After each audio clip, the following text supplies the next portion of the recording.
And now, BillyCBoxing.com presents Thumbs Up, Thumbs Down with Billy C. Here he is, Billy C.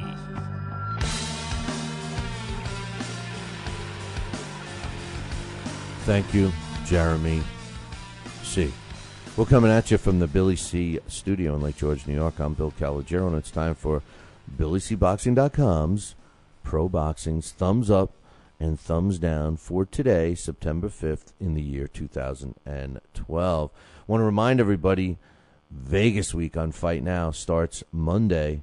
We're actually kicking off a post-fight show immediately following Andre Ward and Chad Dawson. So as soon as that fight's over, tune into BillyCBoxing.com, get in the chat room, and be part of the show. We open up the phone lines, and we'll be talking about that fight and all the other fights that are scheduled for this weekend.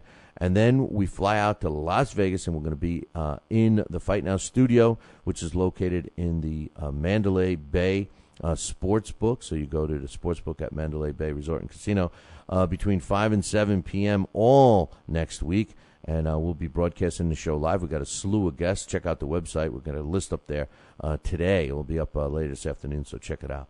www.BillyCBoxing.com. All right, today's thumbs up, thumbs down, pretty quick today.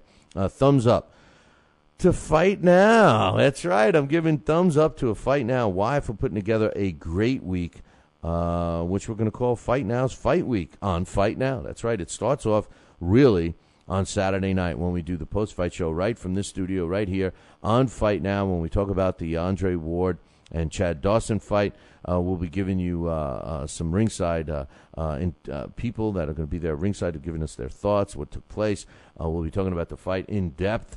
So that's all happening on Fight Now. Then we kick off Monday, and we will be in the studio. I just mentioned the Fight Now studio that's in the sportsbook at Mandalay Bay. And every day next week, we're going to be broadcasting the Talking Boxing with Billy C show live from that studio in Las Vegas. We got guests scheduled. The show's going to air from 5 to 7 p.m. Vegas time or 8 to 10 p.m. Eastern time. We want you to check out the chat room. Come on in to BillyCBoxing.com. If you don't have Fight Now on your sports channel lineup, now's the time to call your local television provider and tell them that you want it so you can be part of this great week of fights. Fight week, I should say. We are going to be talking about the other fight, which is Thursday night, which is Jesse Vargas against Aaron Martinez. Great fight coming at you from Las Vegas. I'm going to be ringside for that one, and we'll be talking about that fight next week, as well as the Saul Alvarez and Josito Lopez fight, and, of course, the pay-per-view from Top Rank, which is going to be Julio Cesar Chavez Jr. against Sergio Martinez. All going to be topics of discussion next week with a slew of guests. We got Al Bernstein, Mike McCallum, Floyd Mayweather's coming on. I mean, all of these guys are going to be there, plus many others. So if you're in the Las Vegas area, make sure you come by and hang out and get some autographs, get some pictures taken, all of that happy stuff, and maybe buy me a scotch or two. I don't know. But thumbs up to Fight Now for making it all happen. Thumbs up goes to Manny Pacquiao. Why? Well, I'm kind of giving him a thumbs up right now. This may turn into a thumbs down, but I'm giving him a thumbs up right now because he's appearing to lean towards a rematch with Timothy Bradley. That's right. They officially announced that his next fight will be taking place on December 8th in Las Vegas at the MGM Grand, which means that all of the rumors that Juan Manuel Marquez fight on December 8th in Mexico City have been put to rest. Now, we know that Miguel Cotto is not going to be an opponent for him because Miguel Cotto is fighting the week before in New York. I don't know why anybody would fight in the state of New York with that commission. But in New York at Madison Square Garden, Miguel Cotto is going to be taking on Austin Trout for his title. Therefore, the two guys left on Manny Pacquiao's short list is Juan Manuel Marquez to fight him a fourth time or a rematch with Timothy Bradley. I think they're leaning towards a rematch. That's the fight I believe should happen. I believe it should happen for a couple of reasons. Number one, I think that Manny Pacquiao beats Timothy Bradley decisively, wins by a knockout, or beats the snot out of him. That may get him back into a fight with Floyd Mayweather. Right now, there's no reason for Floyd to fight Manny Pacquiao, so I think he needs a rematch with Bradley to beat him, to right that ship, to get a shot against Mayweather. That's what I think should happen. And then hopefully if Pacquiao wins, we get to see the Mayweather fight, and then have Manny Pacquiao go and fight Juan Manuel Marquez as his last fight of his career which will always have an interest in. They'll always have an interest in a fourth fight there because of the controversy that surrounded the first three. If Manny Pacquiao should lose to Timothy Bradley, I say then forget about Mayweather because he has no business fighting Floyd. Then he moves in and fights Juan Manuel Marquez as his last fight. So either way, Juan Manuel Marquez is going to get his fight against Manny Pacquiao, but I think it should be later rather than in December. That's my opinion. But thumbs up to Manny Pacquiao, which appears to be leaning towards Timothy Bradley, which I think is a must. Now, thumbs down. There's not much negative things to talk about today, and I'm not going to make stuff up, but I'm going to talk about two things. Number one, the WBC. I've decided to pick two of my favorite all-time leaders in getting the thumbs down. That's the WBC is the first one. And I'm going to just reiterate what I've been saying. WBC seems to be content on driving a stake for the division of the sport of boxing.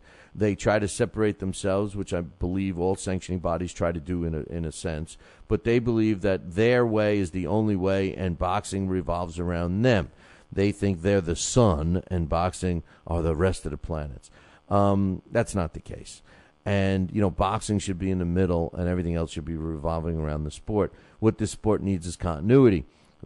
Sanctioning bodies that try to over-control, like the WBC, is ruining the sport. And it's making it harder and harder to fix this broken bicycle because the bottom line is we need continuity. We don't need division. You got the WBC coming up with their own computerized scoring system. They got their own pension plan for their former champions. They got everything all geared around the WBC only. WBA isn't any better. They're trying to incorporate 11 rounds for championships. They're trying to incorporate half-point scoring systems. I mean, it's ridiculous. We need continuity and one set of rules. Thumbs down to the WBC and all the other sanctioning bodies that think they're better than the sport. And finally, thumbs down goes to promoters who don't promote. We're seeing a great example where we are actually benefiting. We as boxing fans are actually benefiting from two fighters that are with promoters that don't promote. And when I say that, it doesn't mean they don't put on shows, because Dan Goosen and, of course, Gary Shaw both put on a lot of shows throughout a year.